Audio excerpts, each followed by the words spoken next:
দুর্ভাগ্য বললাম যে ডক্টর ইউনূস এটা করেনি, এবং কেন করেনি সেটা সেদিন ডক্টর ইউনূসের এই পুরা 18 মাসে একদিনও যমুনার সামনে আন্দোলন ছাড়া লোক ছিল না। এই লোকগুলো সব বিএনপি করেছে, এই লোকগুলো সব বিএনপি। আজকে তো একটা আন্দোলনও নাই, আজকে তো গুলশান অভিমুখেও কারো আন্দোলন নাই, পার্লামেন্ট অভিমুখেও কারো আন্দোলন নাই, কারণে তাহলে এই আন্দোলনগুলো করালো কি?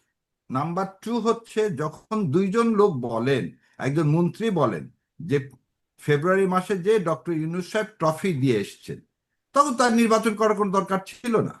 তো এই ট্রফিটা যে দিয়ে আসছেন, এই মেকানিজম তো ভারত সবসময় করছে। এই যে ভারতের আধিপত্যবাদের মধ্যে যুদ্ধ, এই যে চোখে চোখ রেখে কথা বলাই, যে আমি বলতে পারতেছি বা অন্যরাও বলতে পারতেছে, এটা ডক্টর ইউনূস সাহেবের একটা কৃতিত্ব। হয়তো কিছু হয়নি আজকে, আগামীতে যে হবে না সে কথা কে বলছে? কেবল তো বলা শুরু, এই শুরুটা তো উনি শুরু করে দিতে পারেন, হুম। কিন্তু উনি আমিও সেটা মানে চোখে চোখে কথা বলাটা জরুরি, কিন্তু কথা বলে আমরা কিছু কি গেইন করেছি নাকি লুজ করেছি? মানে না ডিপ্লোমেসি বাদ গেন দিয়ে কি করছি, চোখে চোখ রেখে বেশি? গেন হ্যাঁ। করছি। এই যে একটু আগে কথা বলছে, গেন করছি কি সাহস, গেন করছি কি যে না, আর কেউ ফ্যাসিবাদ হতে গেলে প্রথমে বলে দিচ্ছে ফ্যাসিবাদ হতে যেও না, তাহলে কিন্তু তোমার অবস্থা হেলিকপ্টার এবার তুমি পাবা না।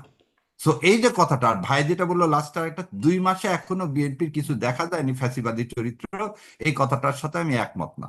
প্রথম কথা, দলীয়করণের সর্বোচ্চ জায়গায় চলে গেছে। কথা যদি দলীয়করণ, এমন কোনো জায়গায় না প্রশাসন যেখানে বিএনপি তার লক্ষ্যে বসায়নি, ইনক্লুডিং ক্রিকেট। যে বল নিছে কিনা আমার ব্যারিস্টার সাহেব আমি জীবনে জানি না, অতএব তারা এখন বিশেষজ্ঞ হয়ে গেছে। 17 বছরের তো একই রূপ দেখতেছি, তাহলে হাসিনাকে সরায় লাভ কি হলো? আপনি বিচার বিভাগের স্বাধীনতা দিবেন না, তাহলে সেদিন জাস্টিস শাহিন সাহেব, চিফ জাস্টিস, কি অন্যায় অপরাধ করছে যে তাকে সরালেন? এই 12 জন জাজকে কেন সরালেন আপনি? যে আপনি যদি আজকে সেই মানে জুডিশিয়ারিকেই কন্ট্রোল করতে চান, তাহলে আপনি এগুলো করলেন কেন? তার মানে আপনি একই পথে। আরেকটা জিনিস বলি সব সময়, যে সকালে সূর্য দেখলে কিরকম সারাদিন যাবে সেটা বোঝা যায়। উনি দলীয়করণ থেকে শুরু করে, ফ্যামিলি কার্ড থেকে শুরু করে টাকা ছাপানা, সেটাও পর্যন্ত বলেননি, সেটাও সাপ্রেস করে গেছেন। এই 2 মাসেই এত কিছু, এবং 2 মাসের মধ্যে হঠাৎ করে রাস্তায় ক্রিস হাতে তার ছাত্র দলের নেতার আগমন, এবং দুঃখের বিষয় এখন পর্যন্ত শাহবাগ থানায় এই দুটা ছেলেকে মারার জন্য কোনো মামলা নেয়নি। তাহলে 17 বছরের আজকে এই 2 মাসের মধ্যে কি পার্থক্য? একটা মামলা হয়নি এখন পর্যন্ত, ভিডিও ফুটেজ দেওয়ার পরও। ব্যারিস্টার শাহরিয়ার, যখন এই প্রশ্ন সম্ভবত আপনাকেও করেছিলাম, যখন ডাকসু নেত্রী, সাবেক ডাকসুর একজন নেত্রী ইমিকে যখন টেনে হিচড়ে বা তাকে জোর করে ঠেলে নিয়ে গিয়ে শাহবাগ থানায় দিয়ে আসলো, যারা দিয়ে আসলো বা যারা মারপিট করলো তাদের বিরুদ্ধে কোনো মামলা তখন হয়? তখন এই মোসাদ্দেকরাই কিন্তু ছিল যাদেরকে এখন মারপিট করা হয়েছে, তাদের বিরুদ্ধে কিছু করা হয় নাই, তাদেরকে বরং সন্ত্রাস বিরোধী আইনে মামলা দিয়ে তারা এখনো জেলখানায় আছেন। মানে সেটাও তো হয়েছে। এখন কি এটা এক রকমের তাদের হ্যাঁ সাথে? হয়েছে, হয়েছে। হ্যাঁ। এখন যদি আপনি এটাকে নেন, যে একজন গেছে রাষ্ট্রের বিরুদ্ধে, স্বাধীনতা সার্বভৌমত্বের বিরুদ্ধে কি করতে, কনস্পিরেসি করতে।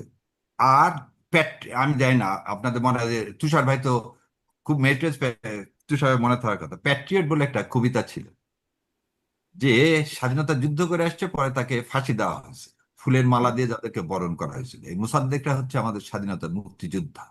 এদেরকে আপনি আজকে যে অপমান করতেছেন, এই জাতিকে, এই জাতিকে তার জন্য ভার বহন করতে হবে। সো ওদের সাথে ওই মেয়েটার তুলনা করা যাবে না।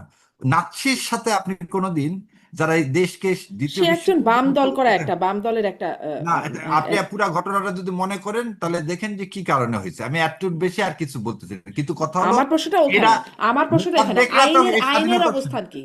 আইনের অবস্থান কি হলো? শাহবাগ থানার সামনে শাহবাগ থানা নিশ্চুপ, এখনো নিশ্চুপ। যাদেরকে মারলো, মানে তাদের সামনে মারা হলো, কিছু হলো না, তখনও নিশ্চুপ, মারা হচ্ছে তাদের সামনে।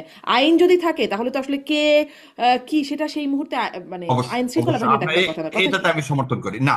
ওই দিনে ওই মেয়েটাকে নিয়ে যাওয়া হয়েছে, ওই দিন মেয়েটাকে মারা হয়নি, কিন্তু আপনি একটা হুম। জিনিস বুঝেন, তার আজকে সাথে যারা মেরে ছিল যখন তাদেরকে উন্ডেট মারা করা হয়েছে। হয়েছে, না আজকে যখন মেরে উন্ডেট করা হয়েছে দুজন মুক্তিযোদ্ধাকে, এটা তো করার সাহস কেউ পায়নি।